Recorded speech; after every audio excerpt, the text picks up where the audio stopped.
CRCC वाला। ये तो ये बाग के लिए ये फायदा और क्या। बाग किसका है यहाँ पर? ये बाग तो विधायक साहब का। अच्छा, और ये जो रास्ता आ रहा है ये आम जनता के लिए है ये वाला? हाँ, ये आम जनता। तो ये इस रास्ते पे ये पड़ा हुआ रास्ता है, ये निकलने लायक है? बरसात निकल जाएगा इसमें से कोई? बरसात में तो बंद हो जाता है ये रास्ता, नहीं निकल सकते। आप यहाँ से सीधे जाओगे जरगांव खासेपुर होके, तो ये रास्ता यदि पड़ जाए तो ये आसान रहेगा? ये बहुत आगे की चीज बन जाएगी, सबको फायदा होगा इससे? इससे ज्यादातर इससे फायदा होगा। लोग निकलते हैं, क्या गांव के लोग निकलते होंगे इस रास्ते से होके? इस रास्ते से 8-10 गाँव के लोग निकलते हैं। अच्छा। अटल आवासीय विद्यालय के निकट सरकारी सीलिंग की जमीन से होकर सपा विधायक के खेतों के लिए बनाया जा रहा रास्ता इस समय क्षेत्र में चर्चा का विषय बना हुआ है। क्षेत्र में चर्चा इसलिए है कि पीपली और पालनपुर गांव से चदौरा गांव को जोड़ने वाला पक्का कोई रास्ता नहीं है, जिससे कि बरसात में ग्रामीणों को काफी परेशानी का सामना करना पड़ता है। लेकिन सपा विधायक द्वारा सार्वजनिक रास्ता न पड़वा कर लघु उद्योग विभाग द्वारा लगभग 9 लाख रुपए में अपने खेतों के लिए रास्ता मंजूर कराकर डलवाना शुरू कर दिया है, जबकि वहां से कागज में कोई भी रास्ता दर्ज नहीं है।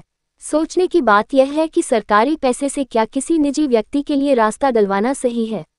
जब रास्ते को लेकर बिलारी तहसील प्रशासन को सूचना दी गई तो मौके पर प्रशासनिक अधिकारी पहुंचे और उन्होंने इस रास्ते की जांच की, तो पता लगा कि यह रास्ता लघु उद्योग विभाग द्वारा डलवाया जा रहा है। मौके पर पहुंचे प्रशासनिक अधिकारी ने संबंधित जेई से बात की और अगले दिन सभी कागजात लेकर उप जिला अधिकारी बिलारी कार्यालय आने को कहा। विस्तृत जानकारी के लिए सीधे लिए चलते हैं।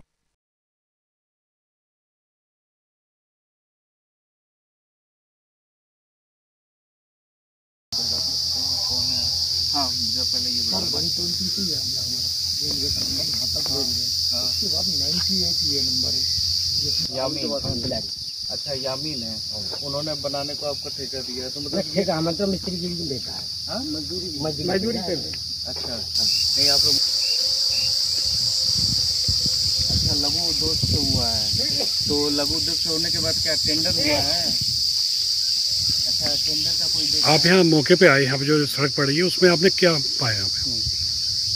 इस शिकायत के प्रकरण में मैं अभी आया तो संबंधित जो कार्य कर रहे थे उनसे पूछा, तो उन्होंने कहा कि ठेकेदार का नंबर दिया, फिर जेई का नंबर दिया, जेई से बात किया, लघु एवं सिंचाई विभाग के जेई हैं, उन्होंने बताया कि इसमें सर इसका टेंडर हुआ है, शासन की तरफ से अनुमति मिली है इस रास्ते को बनवाने के लिए, तो उसी का कार्य चल रहा है।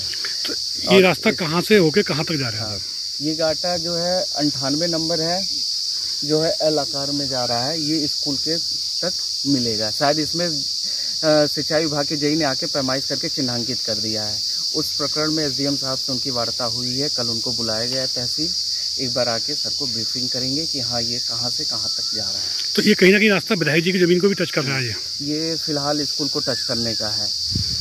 अब इस संबंध में सारी जानकारी कल ही स्पष्ट हो पाएगी, क्योंकि बुलाया गया है जेई साहब को कि ये जो योजना पास हुई है ये कहाँ से शुरू हो रही है, कहाँ से? यहाँ तो रास्ता बंद है, इस दीवार के पास आके तो रास्ता ही बंद है, गेट भी नहीं है कोई स्कूल का। अब इस संबंध में कल बुलाया गया है जेई को, उस संबंध में कल ही पूरी नहीं, जैसे आपने यहाँ देखा तो यहाँ पे कहीं विधायक की जमीन भी आ रही है इसके रास्ते के निकट से? हाँ, उससे सटा हुआ विधायक जी की जमीन है। बाकी आपका जो विद्यालय का तो गेट मेन गेट है ही नहीं, कोई रास्ता भी नहीं है? नहीं है, ये जो भी परियोजना है स्वीकृत हुई है शासन से, टेंडर मतलब इस पे अनुमोदन के लिए गया होगा शासन के पास, शासन ने, और ये जिस घाटे में निर्माण हो रहा है वो सीलिंग की भूमि है, और सीलिंग की भूमि में निर्माण होके या आकार में होके स्कूल की बाउंड्री से सट रहा है। अब इस बारे में वृहद जानकारी कल होगी। ये नहीं पता लग पा रहा कि इसका उपयोग क्या होगा, इसका उपयोग के संबंध में ही कल बताया जाएगा कि क्या होगा, क्योंकि ब्रीफ करेंगे, कल आएंगे जेई साहब आएंगे लघु एवं सिंचाई विभाग से, तो ब्रीफ करेंगे कि किस संबंध में। तब तक ये काम रुका रहेगा? जब तक नहीं, काम तो रुकेगा नहीं, काम चलेगा। एसडीएम साहब से बात हुई है, उन्होंने कहा है कि इसका टेंडर हुआ है, काम चलेगा। कल आएंगे, कल आके एसडीएम साहब को पूरा विधिवत बताएंगे। आज छुट्टी की वजह से वो मौके पे है नहीं। ठीक है। आज हूँ मैं पीपली गांव में अटल आवासीय विद्यालय के स्थान पर, और यहाँ पर एक रास्ते का प्रकरण चल रहा था 3-4 दिन से, और लोग ये नहीं समझ पा रहे थे कि रास्ता आखिर पड़ क्यों रहा है। तो जब इसको दो तीन बार तहसील प्रशासन के लोगों ने आके इसको रुकवाया और रुकवाने के बाद आज फिर इस इतवार का दिन था, तो इस रास्ते का निर्माण शुरू हुआ। पता लगी तो मौके पे हम भी पहुँचे, प्रशासन भी के नायब साहब भी यहाँ आए और इस रास्ते के विषय में जो मौजूदा जेई है उनसे बात की गई, जो लेबर ने नंबर दिया। तो पता लगा कि लघु उद्योग द्वारा इस रास्ते का टेंडर पास हुआ है और इसका जो ठेकेदार है वो तहसीन है, जो बिलारी से हैं, उनका काम चल रहा है यहाँ पे। और ये यहाँ पे जो ईंट बिछनी है, सीमेंटेड ईंट बिछेगी इसके। और ये रास्ते के बारे में जब हम नायब साहब से बात की कि इस रास्ते का उपयोग क्या है, क्यों पड़ रहा है, तो नायब साहब ने बताया कि ये रास्ता जो घूम के जाएगा और ये जाके जो मेरे पीछे है इस बाउंड्री से टच करेगा।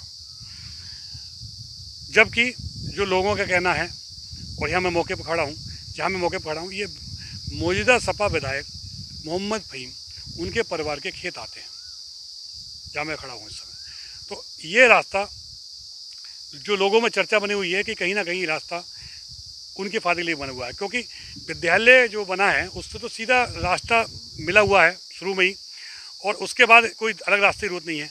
आखिर ये लाखों रुपए का टेंडर होकर ये किस उपयोग में लग रहा है, किसको इसका फ़ायदा होने वाला है? आम जनता को फ़ायदा होगा नहीं, क्योंकि यहाँ किसी दूसरे व्यक्ति का खेत नहीं है। पीछे को जाके आवासीय विद्यालय है, तो इसको भी फ़ायदा नहीं होने वाला, क्योंकि यहाँ बाउंड्री ख़त्म हो चुकी है और ये ऊपर से लाइट लग चुकी, लाइट लगी हुई है, तो यहाँ कोई मतलब नहीं है। जबकि इससे ठीक दूसरी तरफ एक पालनपुर से रास्ता आता है और वो इस अटल आवासीय विद्यालय से टच होता हुआ खासेपुर होते हुआ जरगांव को जाता है। उस रास्ते की बहुत ज़रूरत है, आम जनता की ज़रूरत है। तो उस रास्ते की विधायक जी ने मांग ना करके इस रास्ते की मांग की और ये रास्ता यहाँ डलवाया जा रहा है। तो यहाँ मौके पर आने के बाद जब अधिकारियों ने जाँच की तो कहीं ना कहीं अधिकारी भी हड़बड़ाते दिखे और कहीं ना कहीं उन पर भी दबाव दिखाई पड़ा कि वो भी स्पष्ट बात नहीं बता पा रहे कि इस रास्ते का उपयोग क्या है। और बिना, जबकि ये ज़मीन 98 नंबर और 99 नंबर दोनों ही ज़मीन सीलिंग की हैं, दोनों ही ज़मीन सरकारी हैं।